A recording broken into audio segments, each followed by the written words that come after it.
You start to lose your humanity in a way. The shackles of civilization seems to go away. Things that you would normally not do, you did in Vietnam. Was willing to go in the army,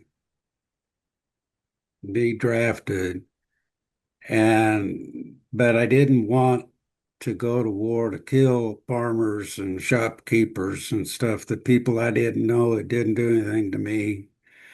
So I applied for conscience ejection. Before I went in the Army, I hired a lawyer from the Friends Service Committee, in on Spring Street in LA. And he sent me a bill after I'd been drafted. So, and then the Army didn't listen to me at when at the end of basic training, you go up to the orderly room and there's a manifest up there, and here find your name and your MOS, right? So mine was 11B20, and I went, oh crap, that's light weapons infantry. So the next AIT, the next 9 weeks, I'd spend at Fort Polk, Tigerland in Louisiana. Yeah. When that meeting where all of the infantrymen were with the infantrymen, they asked if there was any reason why you shouldn't be going to that advanced infantry. And I told the Army at the time that I was a conscious objector, and they ignored me. So I went to advanced infantry training, and I went ahead and did all the things I was supposed to do. You're not there all that long, about a couple weeks maybe, before they send you out, and they put you on they take you out for a trial run and get your gear together and all that sort of thing. And I was still going that I'm not going to carry a weapon in combat. So they put me on KP for a couple of weeks. And so there was a Lieutenant True volunteered. He was the company XO to take me on as his radio operator. So the colonel said, your job in a battle is to communications. And if you don't want to take a rifle, fine. But that's the deal. So I said, okay. That was my whole thing, that was so I left on K to go to my unit without a rifle.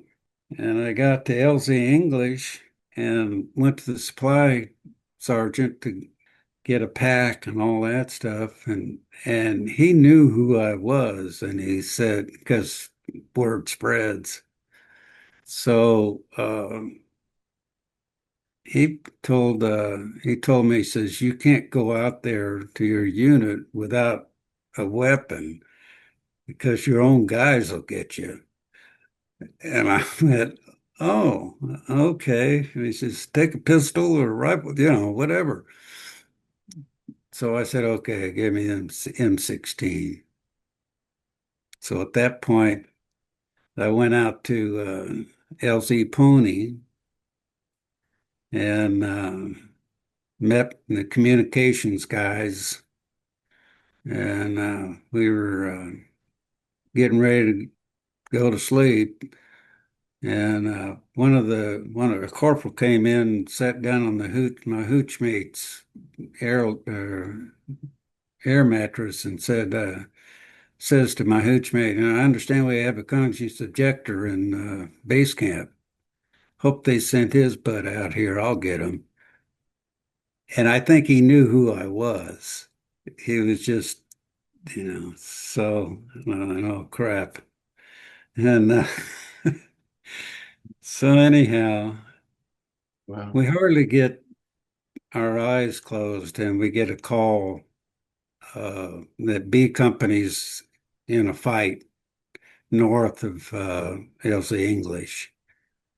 So they send the Chinooks out, pick us up, and fly us to English. And then we get on the Hueys there, and then jump out of the helicopters and rice paddies and spend the night. And the next day, we were patrolling through or we could hear the gunfighting on the other side of the valley. And we were going through a graveyard, and then we get ambushed. So captain takes a bullet to the head, and so Lieutenant True and me, the radio operator, I'm the company's radio operator. So we coordinate and try to get people back, and in it just like 3 days we were pinned down, and we couldn't get our dead, and a lot of guys left their packs out in the graveyard and their starlight scope, and anyways, it was pretty messy there for a while. In that time, did you become a combatant then? I I wouldn't consider myself a combatant at that time, but I became one. Yeah. Yeah. Because what a, after a while, it's to me the way I thought. It was me and the 125 guys I'm with, and we protect each other.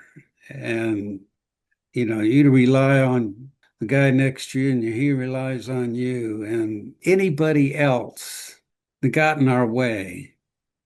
I didn't care if it was the B Company or Italian or anybody else that it became extremely protective of your unit.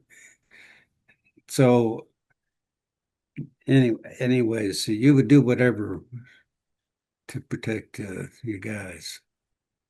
So is that what the war was about? And let me add a little bit to that. I asked combat vets, what was the war about for you?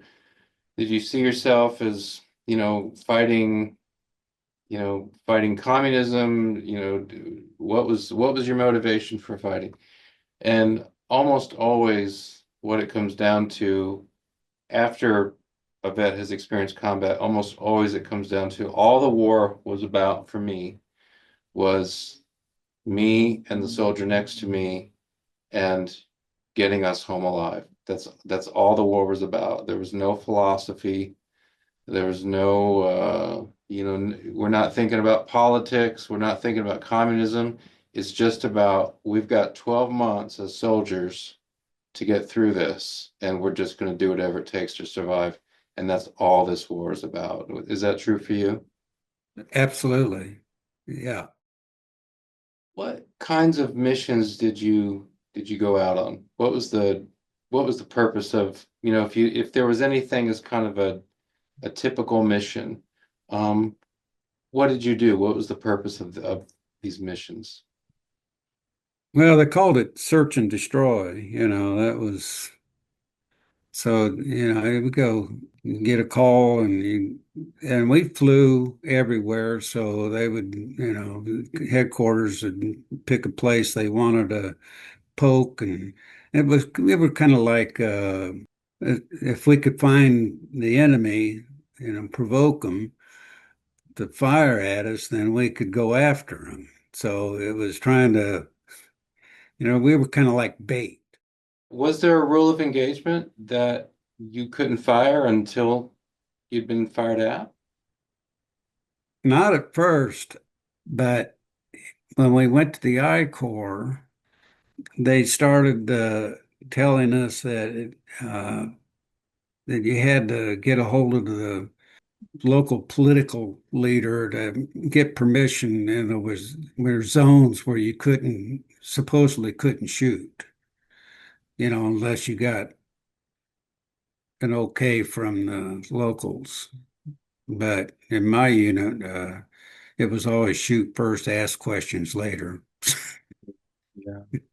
So even But I'm assuming in I-Corps, if you're shot at, you can shoot back. It's just you had to get permission. Like if you spotted NVA or Viet Cong, but they hadn't fired yet, then you'd have to call and get permission to hit them.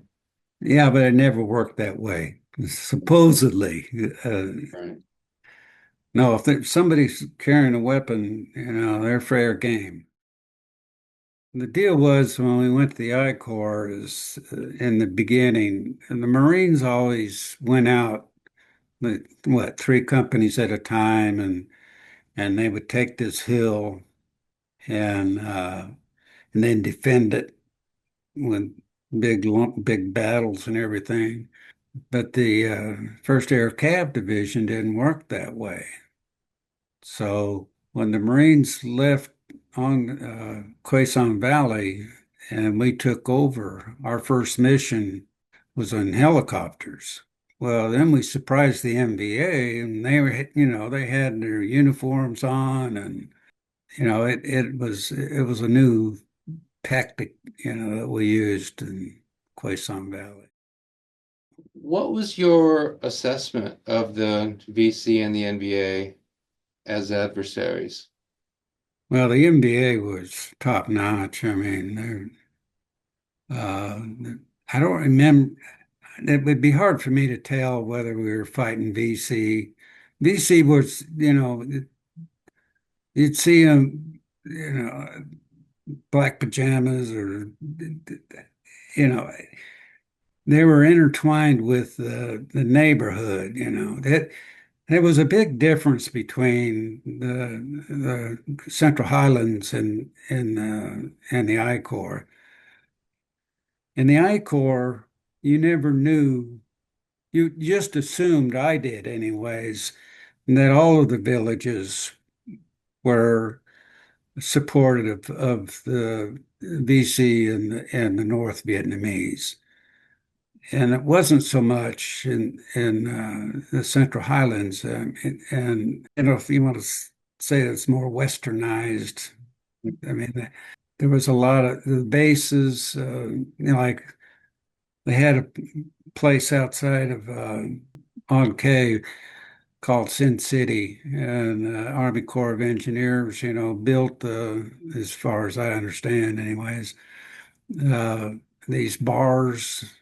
So, it was just different, and Bong Song was the same way. There was a lot of Western influence, a lot of, I would say, not for the better, but Right, everything going on in Sin City. And I think Bongsang area that you got a lot of special forces as well, right? Working with the Montagnards up there. yeah, and they call them mountain yards, but with the mountain yards we worked with in the Bong Song area were small little people, and but the mountain yards in Docto were totally different. It's a tribal thing, and I don't remember their names right now, their name of their ethnic group, but their structures and things it was different. Now you describe one of the battles you describe is at Docto. And I was wondering, is that, because there was a really big fight at Docto in the latter part of 67, kind of on the road to the Tet Offensive. Was that the fight that that you're describing, the really big one where the air support came in, but there were a bunch of friendlies were killed in that. Is that the Docto fight you were part of? Yeah, well, the 17, as we understood it at the time, we were on the beach in the Bong Song, not on the beach, but on the mountain above the ocean there, digging in, thinking we were going to have some time off, and we got a call and flew out to Docto because we had heard that the 173rd had gotten in, really bad shape. And of course, we'd heard that the NBA were, they were in their uniforms and they went in and chopped off heads of 173rd, and there wasn't a lot of 173rd at their base, and but they called us in for support for them, to kind of bolster the defenses there. When you think about all of the missions that you did in your year in Vietnam, I wonder if there are one or two missions that um, stand out, especially stand out in your memory, or that really represent in your mind what the situation was like. Now you're in three corps and then up in no, I'm sorry, you're in two corps and then up in I corps. Um, and so those are very different. But I wonder if there are one or two missions that, really stand out in your mind as you have your memories of your year in Vietnam. Well, the first one was my first day in the field and getting pinned down for 3 days. That pretty much, I mean, guys were losing their minds. Uh, it was pretty intense. And then Docto was pretty scary. We lost. We didn't lose a lot of guys, but uh, over a year's time, it just seemed like through accidents and, accidentally shooting your hooch mate, killing them. Where does that senseless stuff? Probably the other major one was in the Quaison Valley at LZ Ross and nearly getting overrun. That was pretty intense. Yeah. Well, let me ask about these. So that first fight when you're pinned down for 3 days, you said guys are losing their minds. So you can see that. I mean, you can bring all this back to your mind's eye. So when I repeat that back to you, you're pinned down for 3 days, guys are losing their minds, you're on scene there. What are the images that go through your mind when you remember that? What are you seeing? Well, seeing the captain shot was, that was that bad. Guys floating in the rice paddy for 3 days, getting them out. Uh, uh, the enemy falling out of palm trees like in World War II thing.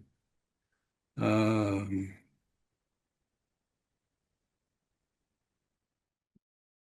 yeah, it just felt unreal. It's like you're in an alternate universe. It's nothing. Yeah. And then you're at LZ Ross and it's almost overrun. So same question then. So where are you? Where are you on the landing zone when that fight's going on? I'm in the command bunker.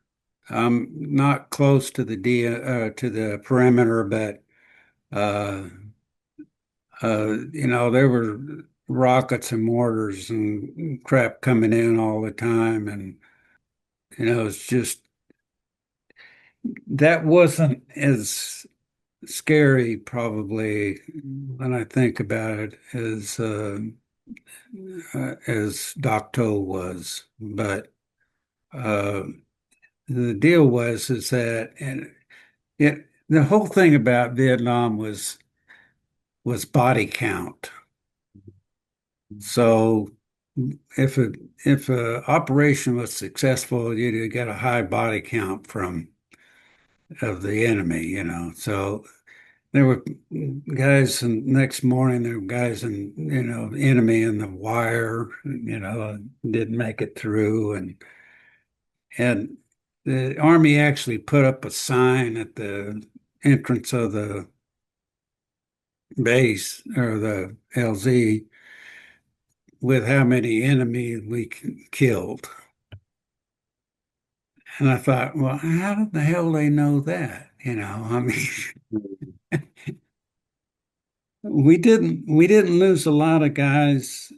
We were very good at repelling that. And of course, our fire base that helped support us was LZ Leslie, and they didn't fare so well. They got overran. So, And then Docto, so it's interesting that you refer to Docto as, especially scary. I'm assuming that all of these firefights are scary.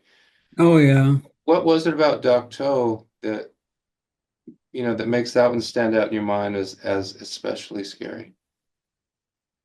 Well, the enemy forces, you didn't know what you're dealing with. We didn't have any intelligence. Here we're out, and it was the it was obvious part of the Ho Chi Minh Trail, the reinforced steps in the jungle, triple canopy, no artillery support.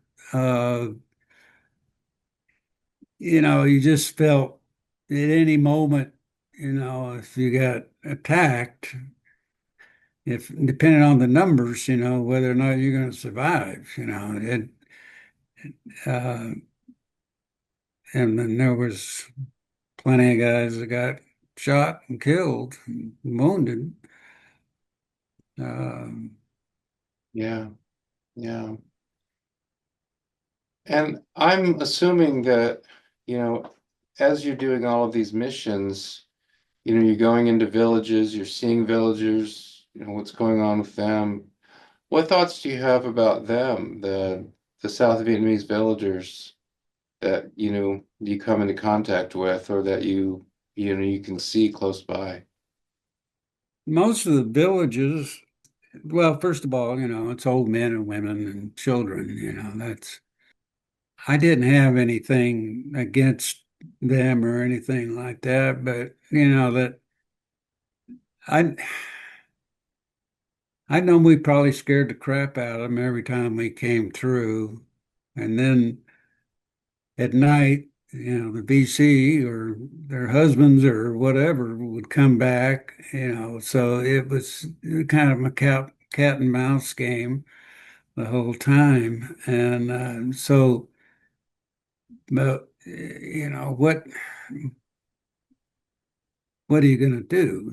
It's Did you see any of these situations where, villages are being evacuated and that kind of thing, where a village, you know, for whatever reason, the village has to be put out of business and all the people have to be evacuated to some other place? Did you see any of that kind of thing? oh, absolutely, yeah. We we did that in the Quezon Valley in the I-Corps. That it's about 25 miles south of Da Nang. Yeah. And it was one of the main entry point parts of the Ho Chi Minh Trail in the I-Corps. So they would, come through that way, and that's why it was an important place to control. So the NVA would come, they'd take the trail down, the Ho Chi Minh Trail down, and then come in Yeah, through Laos, and then and come into the through. Quezon Valley.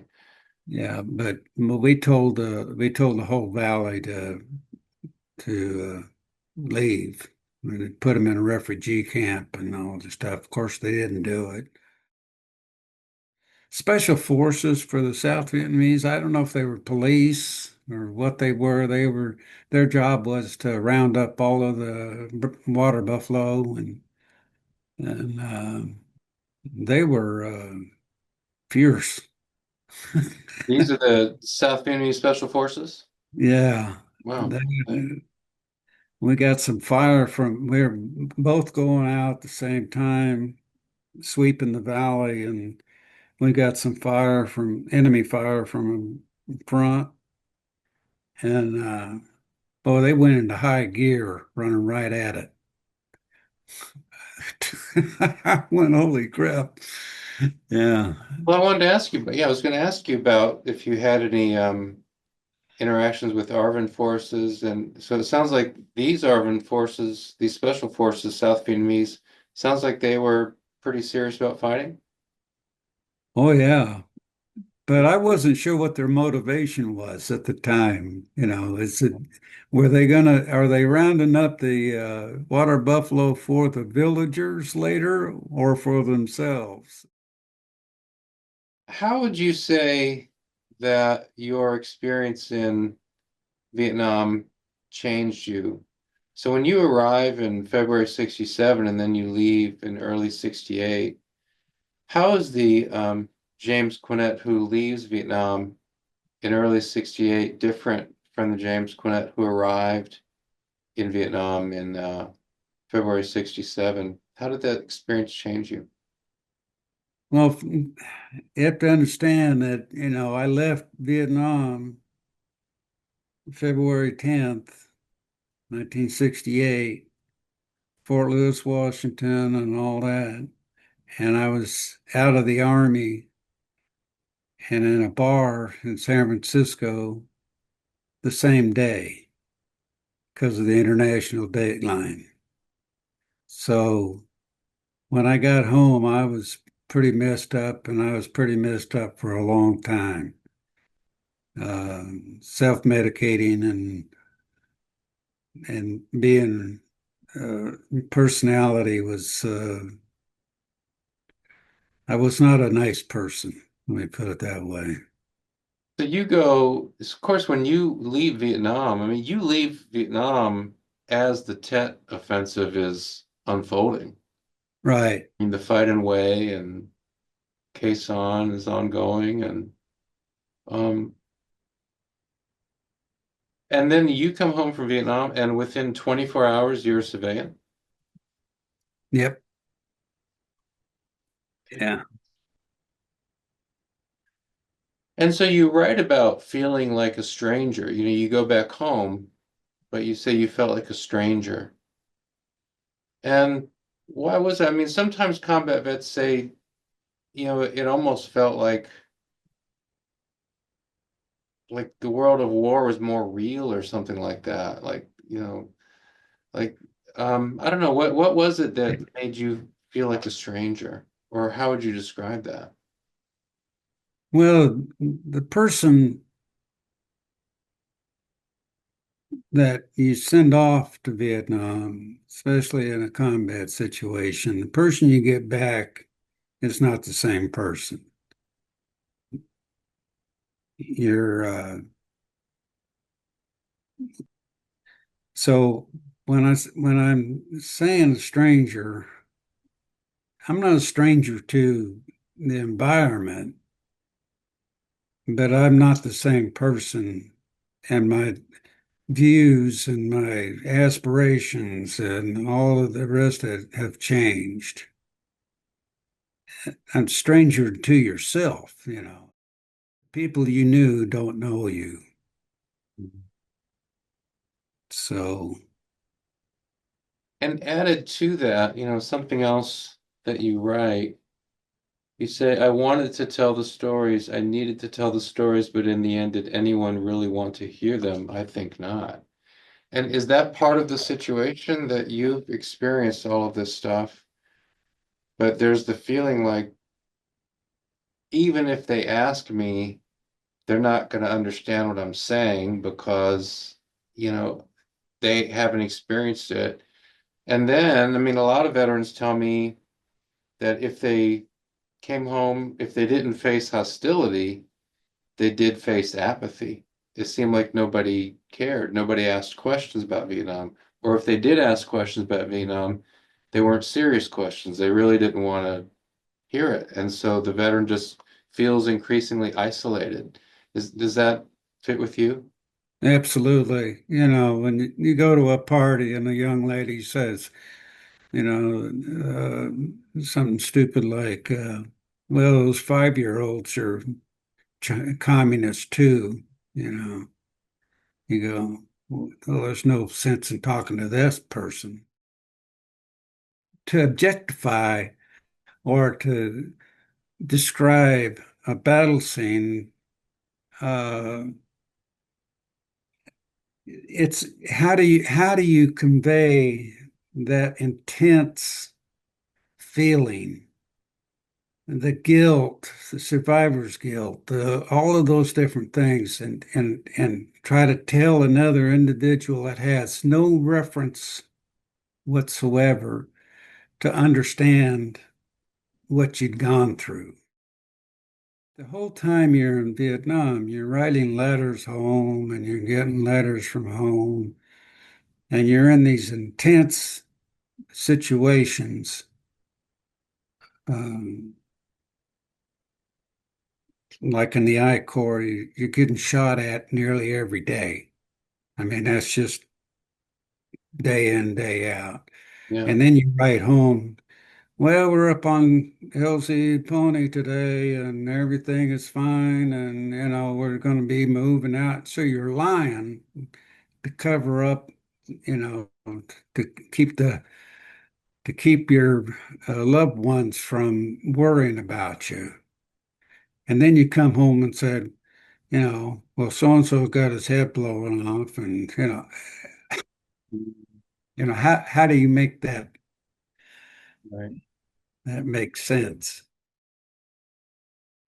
Sometimes when I think about the memories that war vets carry through life, sometimes I think of them as, these packs. You hear the Vietnam guys talk about, it's 105 degrees, humidity's insane. We've got all this weight, that we're carrying. We've got our canteens, we've got our ammunition, we've got our weapons, we've got everything else.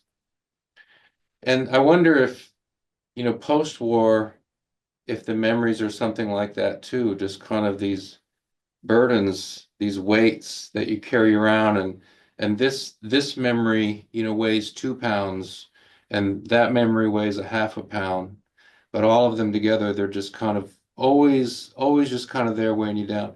Another image I have is, in Vietnam, of course, we hear about the leeches. You got the land leeches, you got the leeches in the rice paddies, and those leeches are there, sucking out your lifeblood. And sometimes I think of these memories as kind of like that. They're there, and sometimes you're not aware of them. A lot of guys say, I think you say, you didn't feel the leech, you saw it. You'd roll up your sleeve, and then there's the leech. And so sometimes you're not aware of these leeches, but they're there, and they're sucking the lifeblood out of you. Sometimes I wonder if that's what these war memories are like. They're like the leeches. They're on you, they're hanging on you, they're sucking the lifeblood out of your body. You're not necessarily thinking about them all the time, but they're always there. So does that make sense as I described the war memories as weights, as burdens that you carry, as kind of these leeches that just hang on you? Does that make any sense to you at all? Does that kind of fit with how you think I, about it? I don't really see it so much as that. I think I don't think a day goes by that you don't think about it, I mean, so it's a part of you. You can't, shelve it. I mean, you try to compartmentalize it or whatever, but at some point, uh, there are things you stay away from an emotional standpoint. So it's never far away. That's why I've never been to the wall in Washington. Never been. No, I, I, it still gets to me the 40 guys I served with are on the wall. You saw a lot of combat. You mentioned 40 guys you served with who did not survive the war. So a lot of tough memories. Seeing the captain shot in the head, the bodies floating in the rice paddy, you said. These kinds of things. So just as a thought exercise, suppose somebody developed a potion And if you just took a sip of the potion, all of your bad memories of Vietnam would go away. The good ones you'd keep. Your R&R trip to, I think, was it Taipei you went to, and was it Hong Kong, the other one?